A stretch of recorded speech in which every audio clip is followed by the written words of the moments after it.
Madame Delga, mes collègues précédents ont déjà parfaitement décrit le caractère parfaitement irresponsable et inadapté de votre nouveau budget.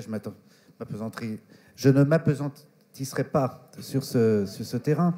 2 ans après votre élection, madame, les dépenses explosent. Votre budget passe de plus de 2,5 milliards en 2016 à 3,5 milliards d'euros pour 2018. L'allocation de gestion des fonds européens n'expliquant qu'une faible partie de cette augmentation.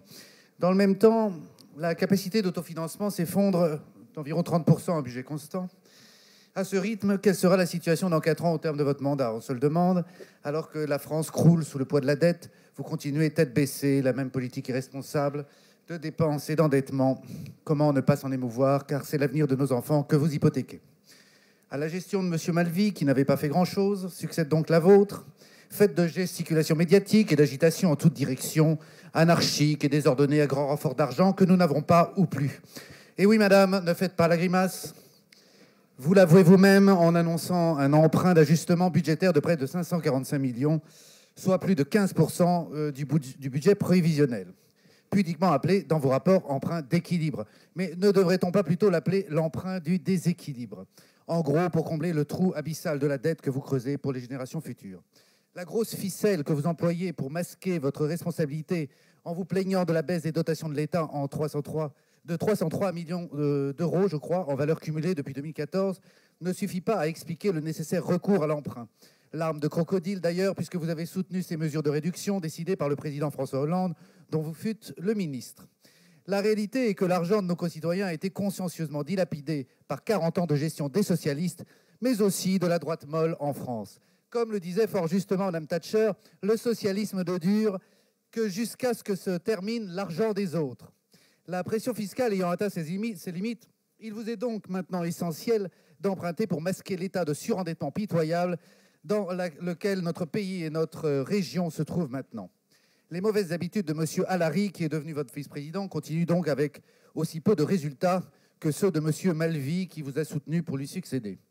La fusion de nos 2 régions n'aura donc été que celle de 2 mauvaises méthodes, sans en retenir les quelques éléments positifs. Nous serons très probablement vos successeurs, mais nous n'avons pas peur. À Beaucaire et à Fréjus-Ville, que nous gérons avec rigueur depuis 3 ans, les mauvaises habitudes des majorités précédentes ont cessé et l'endettement se réduit au grand soulagement de nos concitoyens dont les impôts baissent enfin. En appliquant les mêmes principes rigoureux pour gérer la région dans 4 ans, nul doute que nous n'obtenions d'excellents résultats, contrairement aux vôtres. Concernant l'endettement prochainement abyssal de notre région, vous annoncez une émission obligataire verte, dont le montant de 200 à 300 millions d'euros serait investi dans des projets répondant à des critères écologiques stricts. Si cette initiative peut, au premier abord, sembler louable sur le principe, dans les faits, il n'en est absolument rien. En effet, n'est-ce pas là assujettir la région au diktat des marchés financiers et des agences de notation? Voilà sans doute un aspect de votre gestion qui ne ravira pas le peu d'électorat qui vous reste. Ne crédite-t-on pas le Parti socialiste auquel vous appartenez de seulement 8% aux prochaines élections européennes? Quoi qu'il en soit, voilà qui devrait vous alerter et vous conduire à une gestion plus vertueuse. N'est-ce pas là, en effet, une trahison des principes même du socialo-communisme, idéologie dont votre majorité se réclame? Comme je le disais, vos électeurs apprécieront. Je note aussi à ce sujet que votre administration nous a indiqué en commission que les critères de sélection des projets que ces fonds financeront permettront une plus grande rigueur d'utilisation des fonds par la région, car contrôlée par le mécanisme du marché. La région aurait donc besoin des marchés financiers pour être rigoureuse. Aveu terrible. Que ne le faites-vous donc pas déjà vous-même? Cela nous coûtera moins cher et nous permettra de conserver notre marge de manœuvre sans nous assujettir au marché. Je vous rappellerai à ce sujet la phrase célèbre du 2e président des États-Unis, John Adams. Il y a 2 manières de conquérir et d'asservir une nation. L'une est par les armes, l'autre est par la dette. Pour terminer, j'exposerai le risque de taux d'intérêt auquel vous exposez notre région de manière irresponsable et sur lequel j'avais d'ailleurs alerté cette Assemblée lors de notre séance précédente.